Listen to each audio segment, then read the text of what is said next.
आजमगढ़ की एक और सीट जिस पर इस बार चुनाव में लोगों की नज़र है वो है सगड़ी विधानसभा की सीट। वहां से वंदना सिंह विधायक हैं, बसपा के टिकट पर 2017 में चुनाव जीती थी, लेकिन इस बार उन्होंने पार्टी छोड़ दी, बसपा को छोड़ दिया और भाजपा का दामन थाम लिया।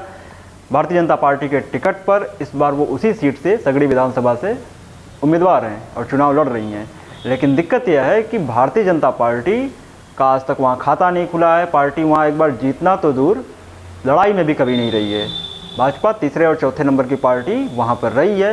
बीते कई दशकों से वहाँ पर जो सपा और बसपा में ही लड़ाई रही है, बारी बारी से सपा और बसपा के प्रत्याशी वहाँ पर जीतते आए हैं, लेकिन वहाँ की जीती हुई प्रत्याशी वंदना सिंह इस बार भाजपा में चली गई हैं। इस नाते थोड़ा सा चुनाव दिलचस्प हो गया है।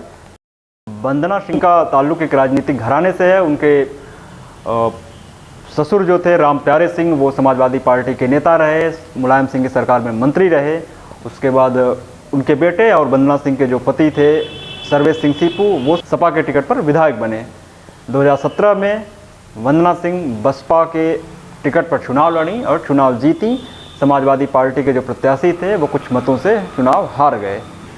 2017 में वंदना सिंह की जीत बसपा के टिकट पर हुई थी और उसकी वजह थी जो बसपा का वोट है, जो पार्टी का वोट है, उसके बूते पर उन्होंने चुनाव जीता था। लेकिन इस बार उन्होंने पार्टी छोड़ दी है और भाजपा की प्रत्याशी हैं और भाजपा वहाँ पर लड़ाई में रही नहीं है। हालांकि कुछ लोगों को उम्मीद है कि शायद जो योगी की लहर है, जो सरकार की योजनाएं हैं, जो लाभार्थी हैं उसका असर पड़ेगा और शायद वंदना सिंह को वोट मिलेगा।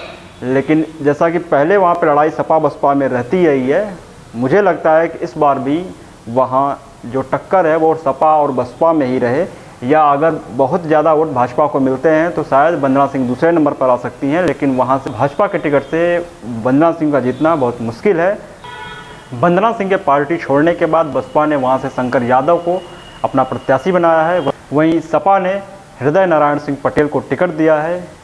चूँकि दलितों का वोट वंदना सिंह के साथ इस बार नहीं है, जिसकी वजह से वो 2017 में चुनाव जीती थी, इसलिए उनकी दावेदारी सगड़ी विधानसभा सीट पर कमज़ोर हो गई है और अधिक उम्मीद है कि सपा के उम्मीदवार हृदय नारायण सिंह पटेल वहां से चुनाव जीतेंगे और विधायक बनेंगे।